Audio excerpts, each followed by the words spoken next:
Welcome to Hermit Woods, where there's a story in every bottle.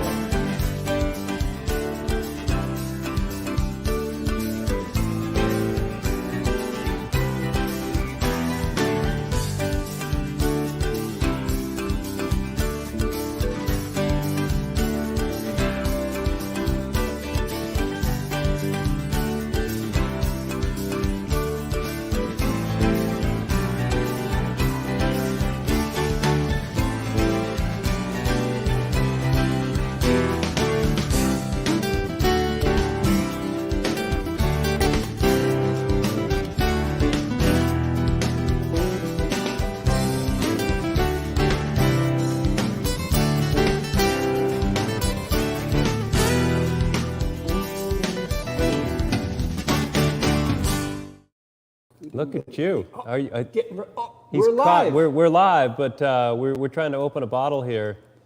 We were sitting idly doing nothing. Of course. In preparation to this, but and we normally have something in our glass. well, we did have something in our glass. Live. Different. Right. Sorry. Anyway, yeah. Normally so we have something in normally- our glass. Yeah. Right. So let's get this That's open. what it is. So hi, folks. Welcome. It's another Monday. You're spending it with us. Glad to see that. We have a few of you out there. Let me go to the comment section here. I know who's here. Matt's here. That's right. All right. Karen's here, and Chuck is probably not. He's flying to San Fran right now. yeah, he said he was going to be on the plane. Yeah, didn't he's going to be up in the air. We have somebody new I don't recognize. Excellent. Hi, little bro. Who's Philip Dinette? Oh, that's got to be Matt's Relationship brother. to Matt. Matt's brother. Right. Yeah, Philip Dinette. Excellent. Gary Parker's here, and that's it. So enough of that. Here we go. Oh. Wow. That was a good one. Yeah. So I everybody- bottled this stuff today. Really? Today? Yeah, today. Wow. How'd you have some? You had some in the bottle already then? I did. I was in preparation because I was, waiting on the label. So That's right. So Ben and I bottled a bunch of this a week ago in anticipation of the labels. I'm Labels glad you did, came because they in. were very popular this Friday when they Maya took a bunch of cases out Yeah. to Penguins and Vista and elsewhere, and we sold a bunch of this weekend. That's at the- awesome. So before we get Cheers. into this, cheers everybody. Welcome, another Monday night. Just let me get through some business here. As you all know, most of you that I see here have been here before, so you know the story. If you haven't subscribed, please, underneath Ken is a subscribe button on YouTube. Right here. Hit that button and subscribe to our channel. We'd really appreciate it. Also on Facebook, there's a little bell in the window. You can hit that bell and subscribe that way to Facebook. If you subscribe to YouTube and Facebook, every time we go live, you'll get a notification letting you know that the Hermits are live somewhere, which is almost every Monday right here. And Well, we are very live often. every Monday, We're but not alive. necessarily on Live. broadcast. Well, Live. there's alive and live. I just interrupted. I'm sorry. I've been trying to be really good about No, that. that's fine. No worries. So we are alive, hopefully, every Monday. Although there'll be a Monday someday in the future where we're not alive. That'll Sound be like a me. sad day. We're switching roles now. So if you like this show, Anyway, if you subscribe, you'll get to know all the times we're alive and live somewhere in the world, and we'd love it if you join us. And if you're joining us today, please put your name in the comments and say hello so we know you're here. And if you have questions that you want to have answered during the show, we're going to do our best to answer those questions while we're here with you. And if we can't get to you or your questions while we're here on the live show, we'll answer them at the end of the show. And if you like our broadcast, please like it, share it with anybody you think might also appreciate what we have to talk about here, and help us spread the word. And spread the word. with that, let's talk about what we're drinking here. You know, I was just thinking about that, getting back to questions. I wonder if there are podcasts and things that have an AI that's incorporated into the process, so that Gary would post a question. Oh, I haven't seen that label before. That's one of your ciders, but what's in it? And an AI interrupts with an answer that makes it sound like it's coming from us or whatever. This is the that second is- AI conversation we've had. It's another AI interjection that could happen. Just thinking. I don't know, but there's something special about us actually interacting. So Oh no, I agree. there's a way we can for sure. keep But that up. directly. But this is what Liana was telling me. A lot of companies now, help desks and things like that, if you call into a big corporation, you need some help with your antivirus software from Symantec, and you call in and you get somebody that answers, oh, hello. And it's a person. But that person has a screen in front of them with an AI that's listening to your questions and listening to the discourse and coming up with a number of answers that this person can say to you, and then that leads down a new path with something coming up, because this is what she was telling me. This is what she's studying in school, that we are using AI to enhance the human interaction to another human over the phone. Because we don't want to hear, you dial in and you get, please enter your name, blah, blah, blah, blah, blah, and you know it's a computer. You're like, I want to speak to a representative, or something like that. And blah, blah, blah, blah, blah. I want to speak to a representative. Da, da, da, da, da. I want to speak to a representative. Finally, you get a person on there. But now the person is not just a person. So I'm going to vote that we wait as long as absolutely possible before Hermit Woods interacts with our customers through AI as much as we can. Yeah, we're not a big corporation. It would be hard for us to do that. We're purposefully not a big corporation. So what are we drinking? That we can actually, oh, you want to go there? Okay. Sorry, that was my AI digression. They might find that interesting. I'm of sure course, they do. our Matt, AI can answer for them, for us. I bet you. I know Matt would be interested in this conversation. I saw Matt this weekend. Matt got he to was try here. some of this. This is our new mulled cranberry hard cider. And let's see, we had So this is our cranberry cider that Matt we've been talked about making being for here with years. Abby Blake. Abby Blake was here this weekend. And too. Abby was here. Abby, Yes, she for was. those of you who don't remember, she used to work here years ago. We love Abby. She's now studying to be a doctor. She's in the final stretch. Yep. Anyway, great to see her this weekend. And Yeah, it was great to see her and her husband. This was their 1-year anniversary, and they had their anniversary, or their what do you call the party right before you get married? I don't What's know. Rehearsal dinner. A rehearsal dinner. They had that here. Yes, they So did. they had a gathering here a year ago. I know. And And then they're here on their 1-year anniversary. And then they came back on their 1-year anniversary. I just love Abby. Yeah, it She's was great. nice to see her. So tell us, this is a new wine. You just released this. So- it's been in the bottle. It's been waiting to be released for months. But somebody has been fighting with the federal government for those months. Yeah, I know. You got a few bruises. I mean, you're blue and black, all over. So you're wearing TTB colors right now. You've got some skin color, In but you're 12 black years, and blue. Ken, in 12 years of approving labels at the TTB. That was the worst. This label Was the worst. was by far the worst know. experience I have I was ever cringing. had. I was cringing every time. I'm like, oh no, not again. Oh no. It was brutal. And I was telling Ben today as we were bottling this up, this is our only cider that doesn't say it's a wine. All of our other ciders say it's a wine because that's the way TTB approved it.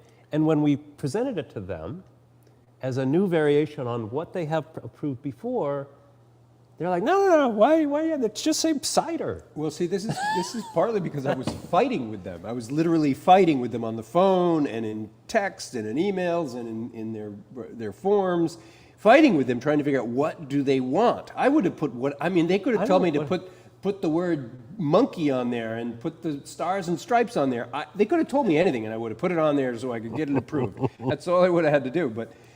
But in all of this wrangling, I learned that the TTB sees cider and wine as synonymous. Never knew that before. They see it as synonymous. But they made us put the word wine on the previous labels. They did. And in fact, some of the reviewers were making me put wine. That was part of the problem. Is that the people who Right. I spoke to on the phone said, wine and cider are synonymous. You don't need to worry about this. Every time I talked to somebody on the phone, they said that. And I kept going back to that. It's like, well, somebody's got to tell the crew on the computer Right. that this is the way Right. it is, Right. because that's not what I'm getting. Right, So- because when we added mulling spices to our cranberry cider. Our cranberry cider is an approved product from this establishment by the TTB. But this new one, we've added mulling spices. So I submitted the formula, and they approved it with natural flavors. That's what we had to put on there. Wine with natural flavors. Right, but it had to say cranberry apple wine. Yeah, as we with always do natural with flavors. every label we've ever been approved, we cut and paste what they tell us Exactly to what they put tell us to say. and put it right on the label, which is what I did. And that's when the saga began. And you guys don't want to know anything about this, but it was terrible. It was brutal. In fact, I was sitting in the parking lot of the Krista McCullough Conference Center in Concord for an hour on the phone, because that's where and when I had to get this done. I was at a conference down there.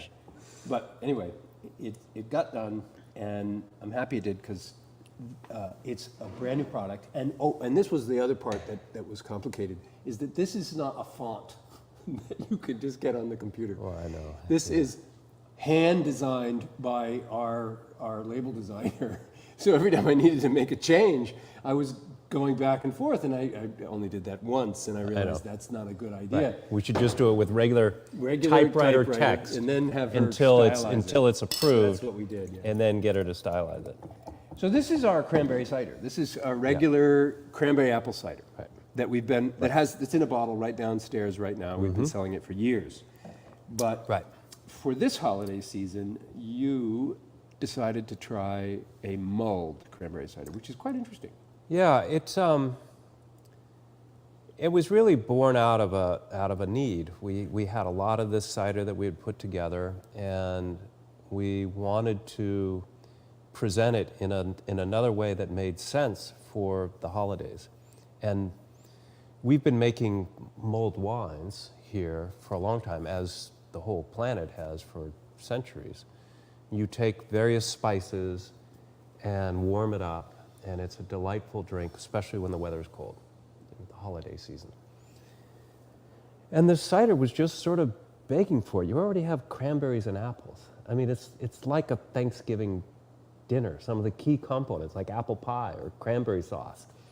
And so this whole thing of adding orange peel and clove and cinnamon, it's like a no-brainer.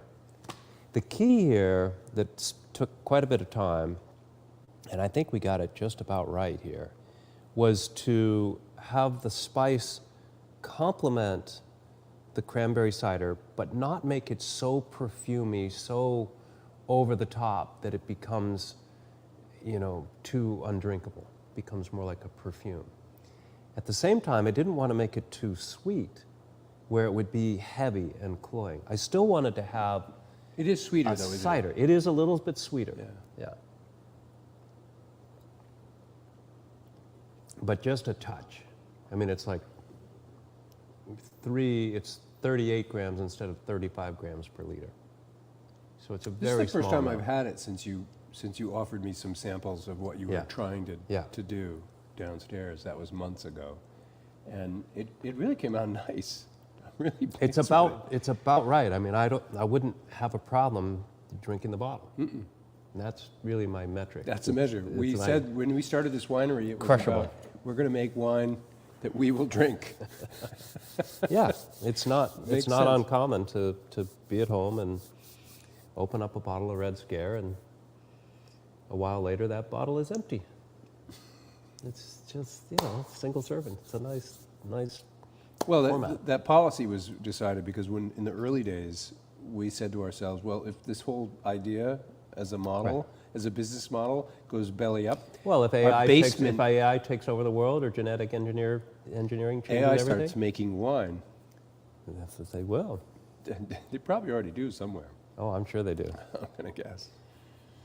I mean, to get a $3 bottle of wine Two. on the shelf. $2 Chuck. Is Still still $2. No way. In Los Angeles it is. Really? I think so. Anybody else just- there? We have some people sometimes from Los Angeles. If I you're out wonder if there that's a and you're possibility. from LA and you go to Trader Joe's and $2 Chuck still exists, let us know. I know that I mean, product still exists. you just think about all of the effort, the land, the space to grow the grapes, to tend the grapes, to harvest the grapes, to process the grapes, to ferment those grapes properly, to store that fermented liquid, that wine, to let it age, and then to pay the labor, pay for the materials, package it, label it, seal it, all properly, and then distribute it. People moving it, places. All for $2. To finally have it show up on the shelf for $1.99.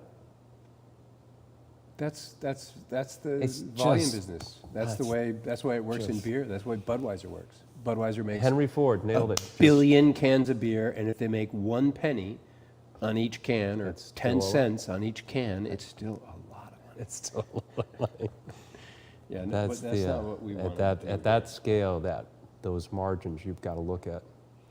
Just those minuscule little bits. Yeah. Wow. So Marika's on today, so let's a toast Excellent. to Marika. Cheers. Cheers, Marika. Thanks Hope for all is joining going us. well, and hope to see you sometime. Stop by and have some cider. Oh, My glass is empty, so I'm going oh, you're going hot. to go warm. Wow. So just I want to see the difference. All right, you go.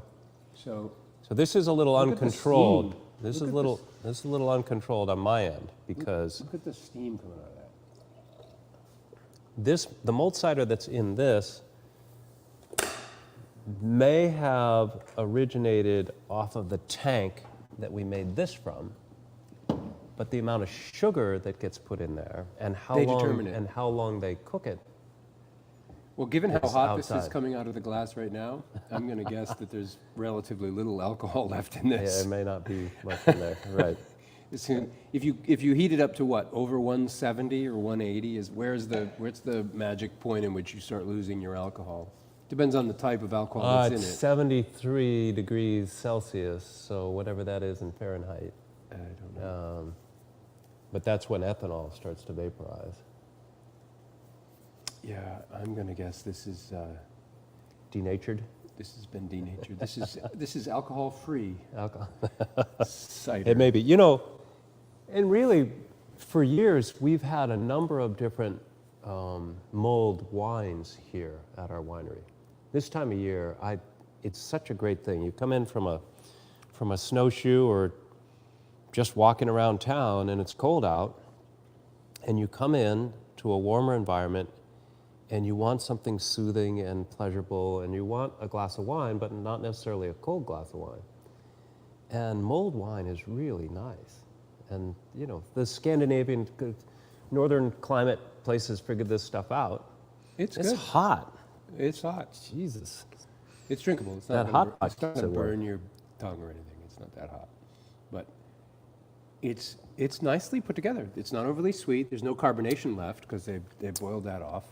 Brings the cinnamon out. Yeah, that's kinda Alcohol's nice. gone. Yeah, It brings the orange peel out too. It's got a different flavor profile. Much different. for sure. And you're drinking it at a pretty high temperature, so it's a whole. It's not bubbly, so it's a whole different product Yeah. than that. Yeah. But it's still nice. Oh yeah. On a cold winter night, this Anything warm is flavorful. Yeah, And, well- you know, that's not bad tasting. It's got to be good tasting. Yeah, sure. So people have been drinking mulled wine for centuries. Actually, from one of my So you research, smell the difference. that's more perfumey. Yeah. Yeah. There's a lot more, because that all blows off. That's what's difficult about mulling to get. And typically you use, depending on how it's done, you can steep those spices in there for a long time. And So that's the thing. I was starting to say, the Romans sort of disseminated this idea of warm wine, oh, it goes and back. it goes back that far, and it goes wow. across Europe all the way. It was very European. In the earliest days of mulled wine, it was across all of Europe. But over the centuries, gradually it went out of vogue in the southern parts of Europe Right. and remained in the Scandinavian parts. Sicily, in you know, the- it's warm. Yeah, exactly. So there's fewer months where you'll appreciate the mulled Right. wines, but in Norway and in Scandinavia and in Sweden, you're going to appreciate them for many more months of the year, and kind of similar to here. It was probably very We have similar climate. latitude, similar Yeah, climate. So those are the places, or in Germany, parts of Germany, where mulled wine has remained very popular. And in fact, you can mull anything. If you're wondering about this, it's not rocket science. People come in like, oh, mulled wine, what's that? How do I make that? And I said, you know what? Go to You the can- supermarket, buy a bottle of wine, pour it into a pot, throw some spices in, some sugar. That's what I tell everybody. Warm it So up. you have probably... pretty simple. Everybody in America probably has 2 out of 3, if not every one of the spices that would be used in a mulled wine in your spice cabinet right now. It's probably there. Yeah, and you can try other stuff too. And you know, some say, well, you need cheesecloth to wrap it in. Not really. You could put the spices right in, and you could use a ladle or a screen and screen the spices out. And Just you'd have like mulled making wine. tea. You can just throw loose tea in. Yeah. So anybody can make mulled wine. You can make it from any wine that you like, and you can use a wide variety of spices that are in your spice cabinet. If you're a little unsure of what that would be, Google it. Google mulled wine recipes. You'll find 100 of them in the first shot. And don't warm the wine up too much. You want to, I would say about 120, 125 degrees. That's it. Right. That's a good serving temperature. It wouldn't be too hot for the mouth, and you won't blow off any of the alcohol. I think it is important that we not blow off the alcohol, at least the way I consume alcohol anyway. Right. I enjoy the after effects. So that's the story behind mulled wine, and it's around the fireplace, out by the fire pit. Have some mulled wine, whatever suits your fancy. Right. But it's a great beverage in the wintertime. Yeah, this was a fun. I really wasn't sure if it would work because I always associate the mulled spices with a warm beverage. But I really like it as a cold beverage, carbonated. It's really a nice beverage. It's easier to drink in so many ways. That is a little heavier and warmer. It's like sipping a cup of coffee or a cup of tea. I want to have one little cup and I want to keep it there for a while and just sip on it. This, I just want to drink it. I actually feel the same way about this. And if the circumstances were such that it was cold out or I was You would sitting just by a keep drinking fire, that. I would really enjoy this. Yeah. Yeah. If it's a cold night and you're sitting by a fire, you're not going to want to drink that. No. Well, it depends how hot that fire is. But yeah, probably that would be better. Yeah. No, this is really actually good. And I don't know that it's completely blown off the alcohol. I think there's still some alcohol in here. Yeah. A little bit. Okay. Well, you're kind of black and blue from all your dealings with the TTB, so having a pour little me another fortification is a good thing. It's interesting. I read the book Drunk. I've been. You're meaning done to- already? I've done a couple days ago. Oh my God. How do Yeah. you do that? Took me 4 months. Well, it was good stuff. It was I know, interesting. it was And but there was one part in there talking about ancient wines and beers and how they were lower alcohol. And I don't know if that was, inefficiency of mash systems and making a grain-based product for the beers, but I couldn't quite understand his comment that the wines were only 3, 5, 6% alcohol in Roman times, because grapes are grapes and they have a lot of sugar. Well, unless they watered it down or something. No, he specifically said they did water it down. Oh, they watered it down. They did. I know they did that for kids. No, they did it as part of their gatherings. The Romans Would stretch it with would water. Well, no. Well, if you were to believe what he researched, it wasn't to stretch it. It was to keep people from getting drunk. It was to keep people at that right. See, I was reading fast. I missed that part. That's what I read into it. Okay. That's what I got out of Yeah. it. There was That was a lot of interesting. things. So it was 12% or 13%, but then they would dilute it down to 5%. Yeah. Did you read that section about how toasts were required to drink? Yes. And the owner or the homeowner Right. or the property They would owner guide or it. or the host of the The party host would guide it. would guide it, Yeah. and if people were getting too Sloppy. inebriated, They would would stop toasting. or she would postpone the toasts Right. and spread them out a little more. I like that. In China, Yeah. in China and ceremonies, same thing. Yeah. So that's one of the things I really appreciated about that book is it really shed a new light. We're in the modern day. We have alcohol in abundance, and we can get alcohol in distilled form that is, at whatever proof we want. So, Right. so tying one on with an alcoholic beverage in the 21st century is pretty easy to do. what he points out is throughout most of history, getting drunk was not that easy. Right. It was pretty hard. Right. You'd have to Well, and really it work was, at it. and it was easier to sort of maintain a level of inebriation, of functioning inebriation. You could be creative, you could feel relaxed, but you weren't stumbling or falling down or forgetting what you were doing because you were sipping things that were 3% while you were doing things all day long. Right. So, Ken, remember when Chuck early on bought about 5 or 6 years ago, he bought a alcohol monitor, a breathalyzer. Yeah. That you could, right. So when he bought that, Yeah. we were all curious testing. about where we are at when we're hanging out together and we're drinking together. Where, are we getting drunk? Right, I'm or like 0.02 right now. 0.02. How do you know that? Because of that? Because you've taken of enough that tests. data. Yeah, when we were collecting data as we were drinking. It is fascinating. It fascinated me in that it's just hard to believe, and nobody out there is going to believe this when I say it. But I don't think I ever tested over 0.08. I know, in and the there were entire time we've ever been together. There were times when I thought for sure you would test above 0.08 because we had been drinking. And I was like 0.1, so I was already past the legal I don't limit. think I ever and I did. knew I wouldn't be driving a vehicle or doing Sure, anything like that. But there were other times when I thought for sure. And you were like, nope, 0.07, I'm still legal. Well, I do have 50 pounds on you, so I do have an ability. Not anymore. No, not as much anymore. But in the day, I could pack away a lot more alcohol and not be inebriated. But it was fascinating, and it is. And if you haven't done this, if anybody you know has one of these devices, A breathalyzer, it's very yeah. educational. You can It get is. them for like $50. Oh, wow, they came down. Because Yeah. this was years ago, and he paid like 180 bucks or something. Yeah, no, you can get them because I ultimately bought one. I think it's a good tool to have. Yeah. Especially if you're going to be planning on. If it's your traveling, business. and it's your business.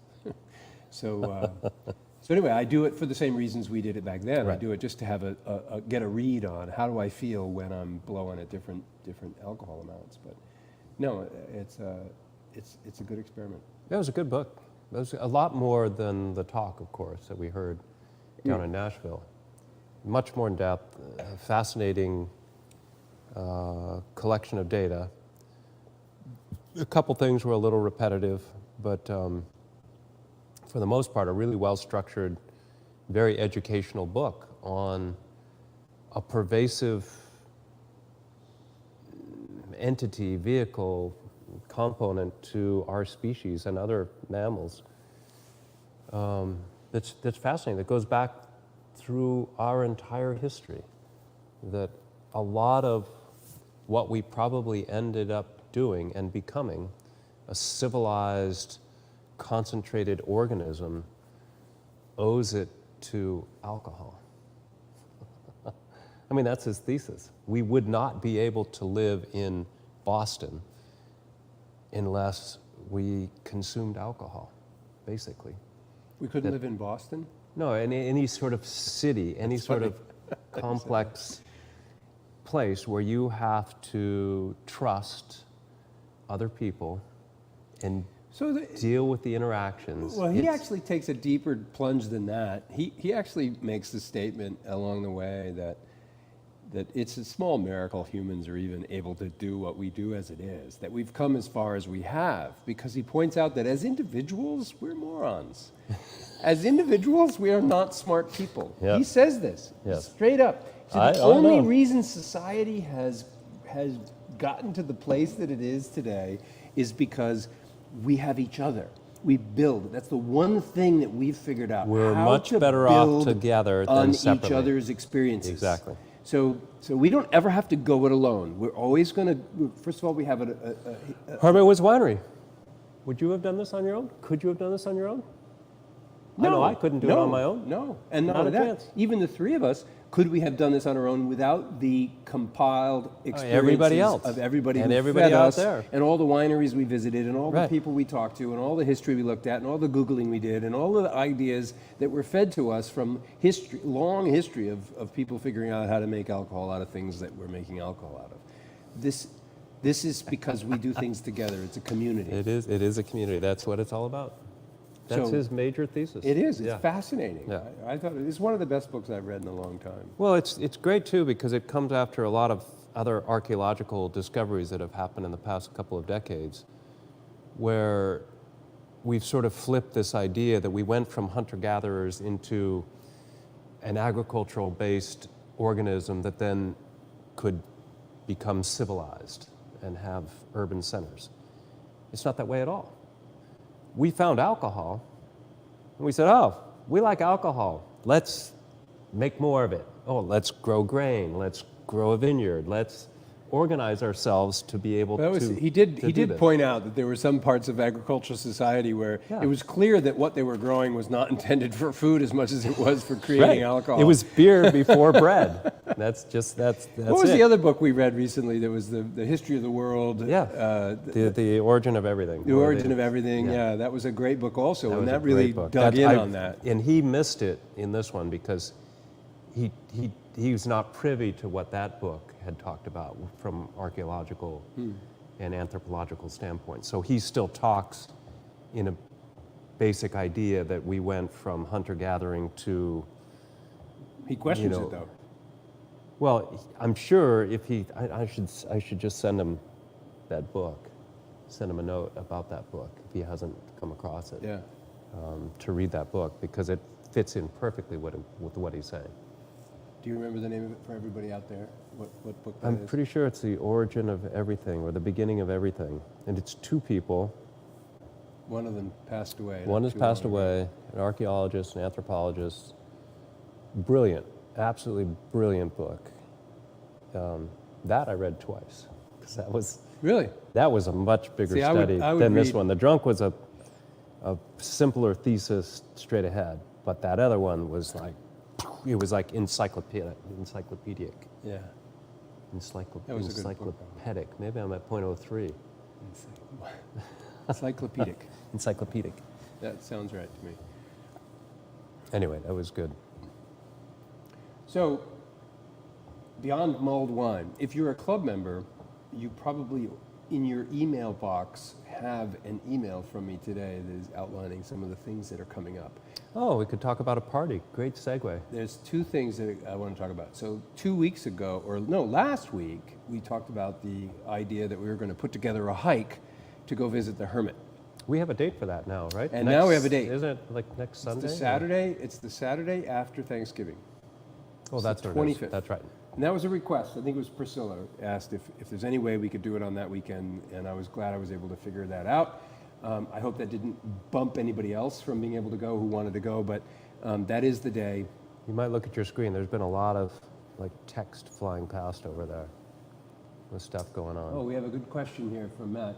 What differentiates this mull from the others is not the cold, it's the effervescence. What differentiates the mull from the others? It's a statement, it's not a question. So, Oh, he said he didn't try this yet, so I'm not sure. Matt, didn't you say you didn't try the new cider? I thought I handed him a glass right when he came in. I'm reading quickly, maybe I Yeah. missed it. He wants us to bring this to the Eastern. Are you going to the Eastern Wine Expo, Matt? We hope so. We'll see you there. We will see you there. So anyway, so Saturday after Thanksgiving, if you're around, I'm going to be taking whoever wants to join me, and we'll hike in. Rain or shine. Rain or shine. I don't Snow really or care. shine. I mean, if it's really brutal out there, we'll probably cancel it. But Right. but there's no reason not to go, even if it's a little wet.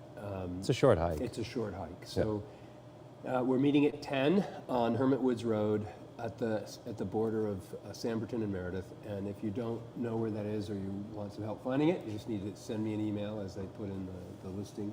And after the hike, anybody who wants to can come back here to the winery, and I'm going to give a tour to everybody Great. who goes on the winery, Great. who goes on the adventure.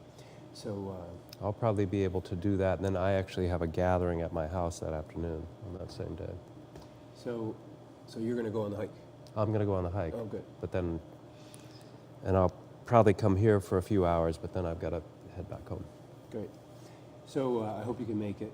Saturday the 25th. And then we also, as you just said, if you're a club member, you also got a link to the club. We did mention the date last time. It is December 8th. December 8th.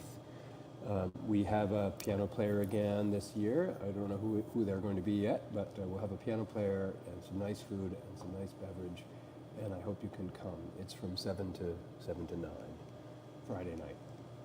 I love these gatherings with all the club members that show up here. It's just, especially in this space. I mean, it was fun downstairs too. I mean, when we took over the whole Just a little tasting more room, crowded. it was a lot more crowded down there, but it's still great. And I have a lot of fun going back through the library, trying to find special vintages. Because we're going to share some library wines. Of course. I just like walking around and checking in with everybody and saying hi to them and pouring wine that, was made years ago. That's what Saturdays have become for me. Yeah. Saturday is the are more one like day that. where Yeah. I'm almost always here for the better part of the day, and I get to talk to a lot of people who come through. And there's so much history, because so many people come through. They're not necessarily club members, but they remind me of the time that they had a chance to take a tour with one of us out of the blue because we just happened to be here, or that visited us at our original location in Samberton. It's always a lot of fun to meet. Yeah, I think it's nice. I mean, a year ago, both you and I were so buried with so much stuff going on that we weren't always here every Saturday. And this Saturday is our busiest day. So it's really been nice that you and I have sort of restructured our calendar to try to make sure that we're here on Saturdays to interact with these people. Because I miss that a lot. And it's been nice to be back and doing that. It's been great. Yeah, I look forward to it. Yeah, so that'll be on December 8th. And we had spoken about last time of one particular, the Hermitage, the 12. Hermitage, yeah. Yeah, we're going to have the 2012 Hermitage. Time to drink it. Yeah. I wanted to ask you too about, we used to put out some magnums. I think I need to put some wines into magnums I again. like that idea. Yeah. Those were good.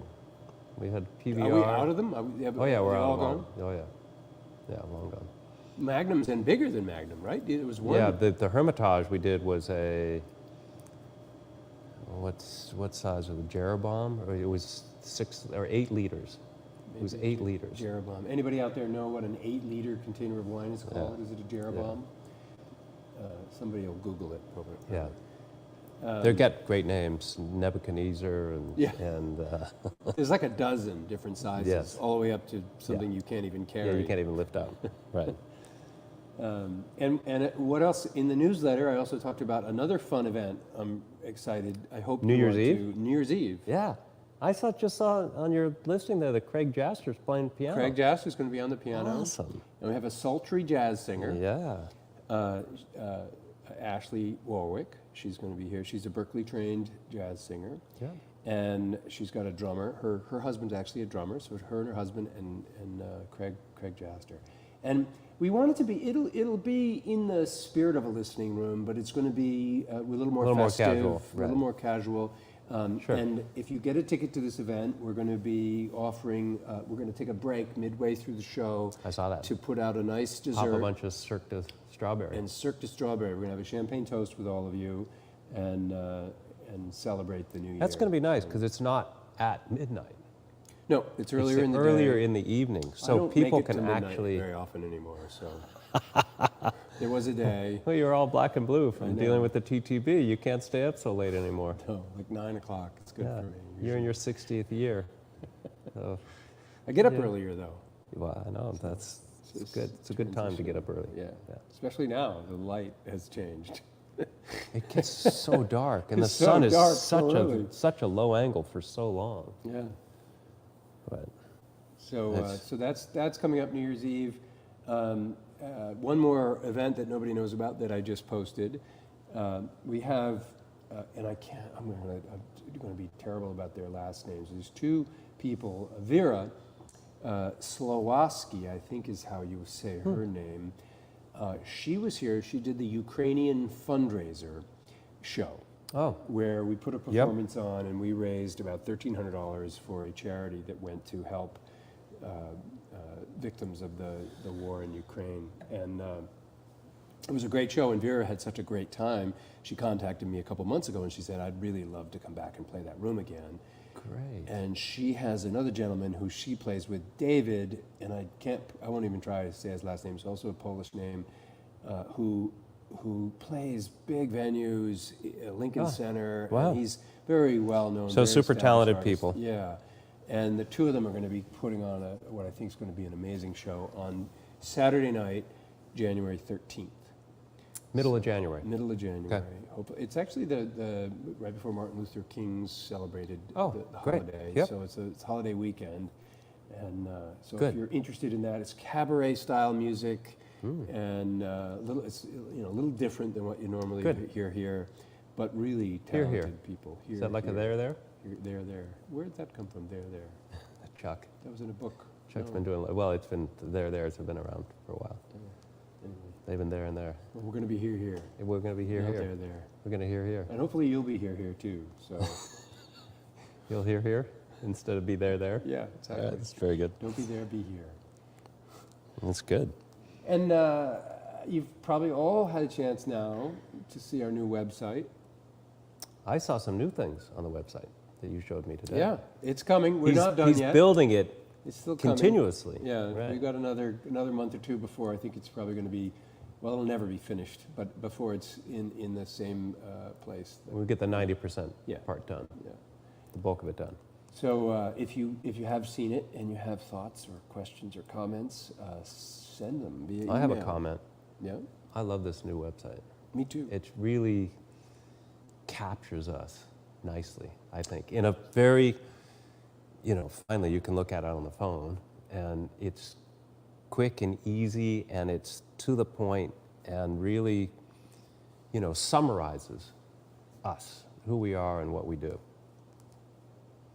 And it was a lot of fun to make it. So when they came back, in building this website, we had two people, Deb and Paul, come and spend 2 or 3 days with us over A couple pretty times. solid days, Few a couple times, times. yeah. And during these days, they just asked us a million questions. They just drilled us. It drilled us individually. What bird are you? What bird are you? They did it. They had individual interviews with each of us separately, Yep. then several interviews with us together, and they toured the place, and they visited all facets of our operation. And then after multiple days of this, they went back to their home in New York and spent several weeks or months distilling it. It's Yeah. a good word. Yeah. Distilling Yeah. all of the information they got from us down to the most succinct way to describe who we are and what we're about. Proudly contrarian.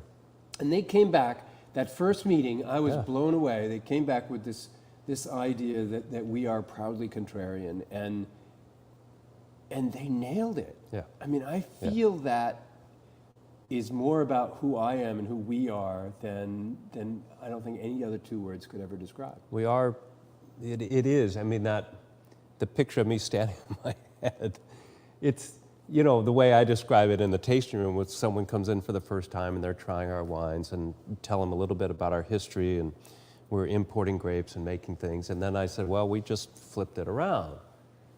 That's the way I describe it. We flipped it around because we recognize that the best wines are made from those geographic locations where the grapes grow really well. So we said, all right, what grows really well here? Can we make fine wine out of it? They did that by having me stand on my head to flip it around. And it's a contrarian approach. And just describing contrarian too, because that can be, in a sort of Could have a negative connotation. a negative or controversial format. You're just contrarian because you don't want to do what everybody else does. Right. But that's not the contrarian that we are. And they explain that on the website, and we talked a long time about that. Because when we first heard the word contrarian, we were worried that it would be carried off in that negative way. And we wanted it to come off in the positive way that it is. That we are trying to work with, to go down a unique path in a positive way. Not to just we don't want to do that, so we're going to do this. It's because this makes sense to us. We want to go down this path because it's interesting, it's different, it's contrary to the path that people take when they live in places where they can grow grapes. And I think it worked really, really well. And it never ceases to amaze me. Whenever I give the tour to folks almost every Saturday, Yeah. if not every Saturday, and I talk about who we are and what we're about in detail, and it still is profound to me that it is very possible that we're the only people in the world doing what we're doing. Yeah. Well, we're certainly the only ones doing it our way. Well, For sure. and commercially. Right. And there may be people doing it in Oh, a yeah. non-commercial way, for sure, but commercially, it's very possible we're the only ones in the entire world that are doing this. And I marvel at how difficult, because we've strived to try and help the world understand that this is this perspective. We tried to get the word out Right. that this is a valid perspective or a valid way to consider the production of wine, and how difficult it is to get people to see that, to understand that. Right. Well, it's like, people have been making boats out of wood, and they've been sailing across oceans, and all of a sudden you're going to make a boat out of cement. And they look at you like, well, that's why I brought it up. So they're looking at you like, out of cement? Like a rock. When you drop cement or rock into water, it sinks. I said, no, you make a boat out of rock, out of cement. Very and it solid boat. floats. And it's solid, and it doesn't ebb and swell and rot like wood does. But that's that take a new perspective thing, which we both like. I mean, it's really to me, in so many ways, thinking about it right now, it's kind of the foundation of our friendship. We, the two of us, look at the world differently. And we found each other and went, oh, you look at it different too? I mean, that's been from early on in our relationship. Sure. And we both have different views of the same place, even to this day, in every conversation and everything that we do. It would be less interesting if it wasn't. But it would be. But that is, I think, it is really nice that we've been able to share our contrarian perspective that we enjoy about each other with the rest of the world with a contrarian business. That's perfect. It's perfect. So today, not today, a couple days Cheers. ago, cheers to contrarian, To and contrarian. being proud of it. Yes, indeed. So I read this. Eric Asimov is a wine Oh, writer yeah. for the New York Times. And he wrote this piece. Did I share it with you? Maybe I didn't. I should share it with you. He wrote it it's been out only a few days. Gargis, in a major part of the article is talking about what the work they're doing over at Gargis in Vermont. Oh, really? But he asked this question. He says, it's amazing.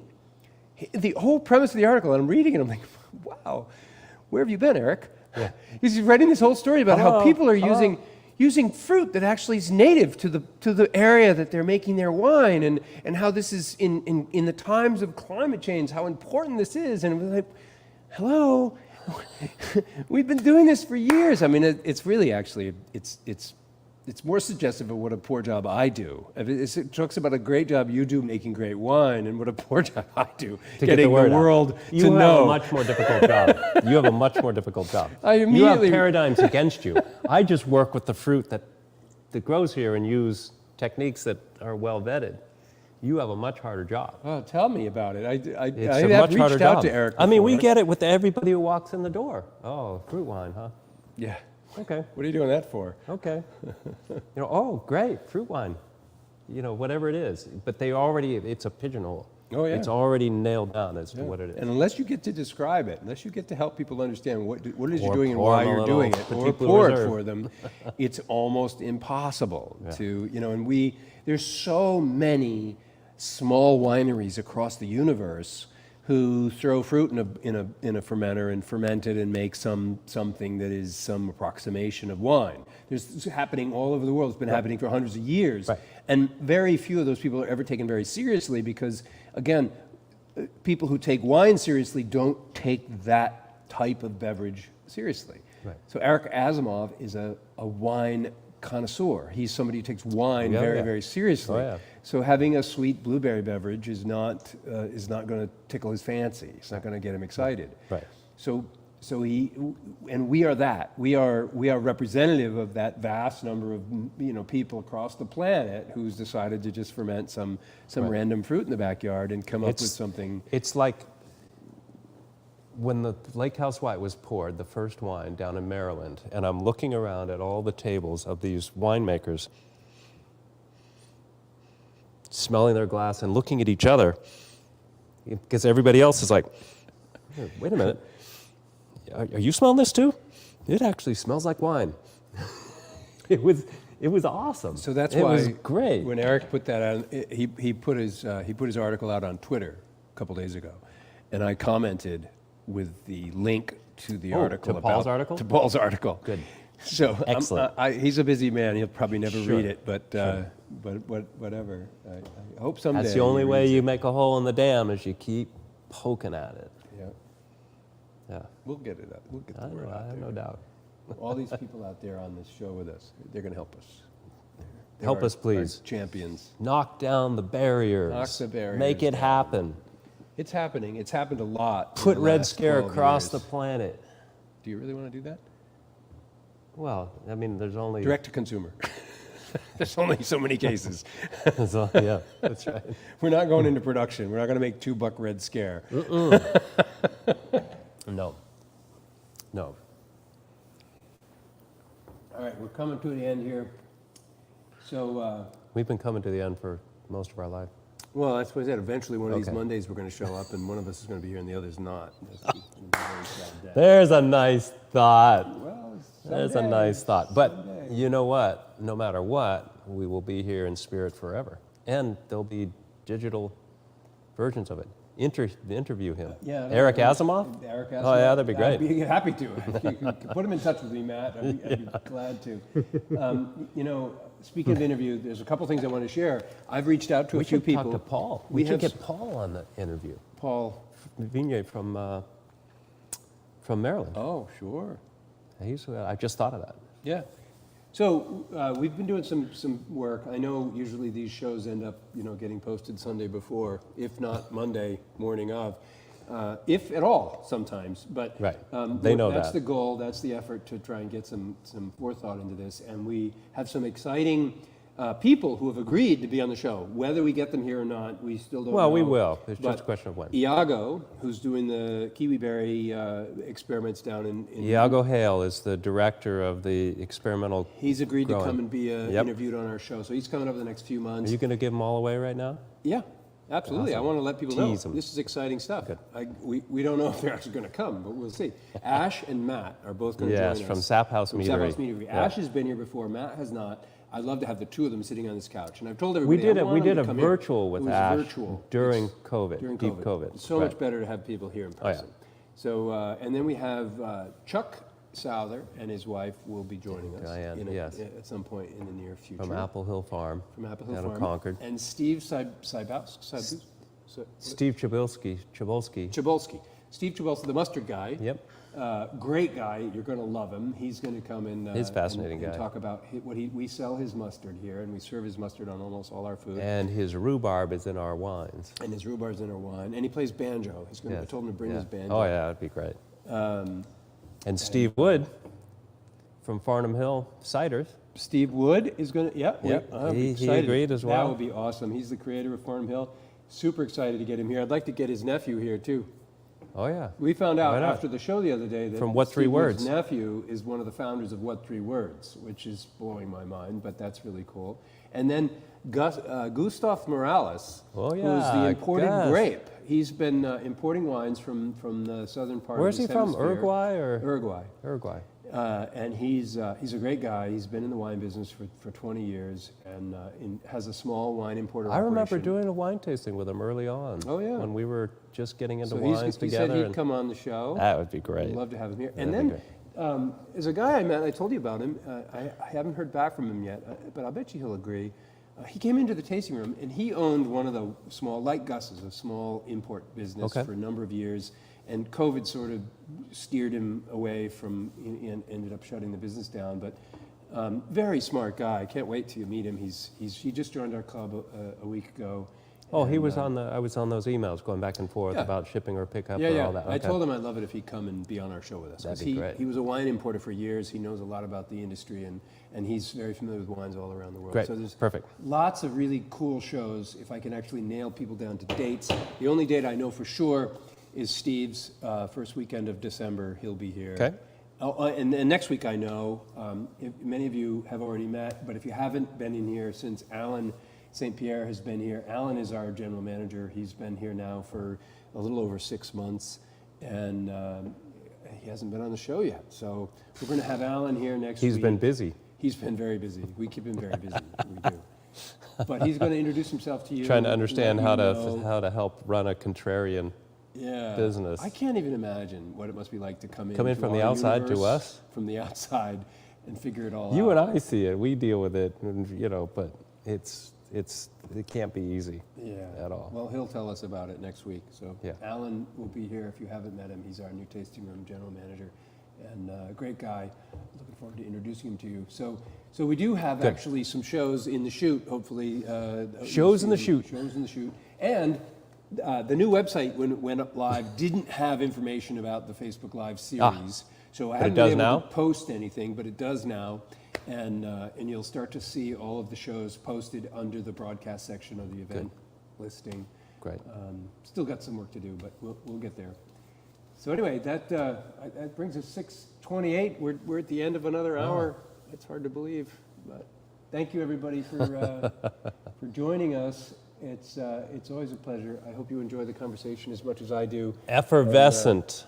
Come see us if you Cider. want to try this new mulled wine. It's wine. It says cider on it. Doesn't say anything about wine there. Yeah, that's right. Mulled cider. Mulled cider. It's just cider. You know, the one thing that I get frustrated with those, these bottles all look very similar, so I'm trying to find one for a customer. Sometimes it's kind of a little hard to, we gotta do something. That's why I wanted to do the stamped mold sign. So I that it know. stood I out. love that. I like that a They lot. didn't buy No, it. I know. Couldn't get it done. But But you changed the color a little I bit. changed the color and, So, and definitely the but- wording. So. All right. Well, it still says the no trespassing. Yeah. So that looks identical, but it's pinkish, more pinkish on the regular cranberry cider, which has them connected. But mulled would have been the bomb. Next time. I fought It's I fought the way it fight. is. And Cheers, everybody. Cheers, everybody. See you with Alan next week, Monday at 5. And if we don't see you then, have a great Thanksgiving. Drink lots of cranberry cider, mulled cider, crab apple wine, rosé.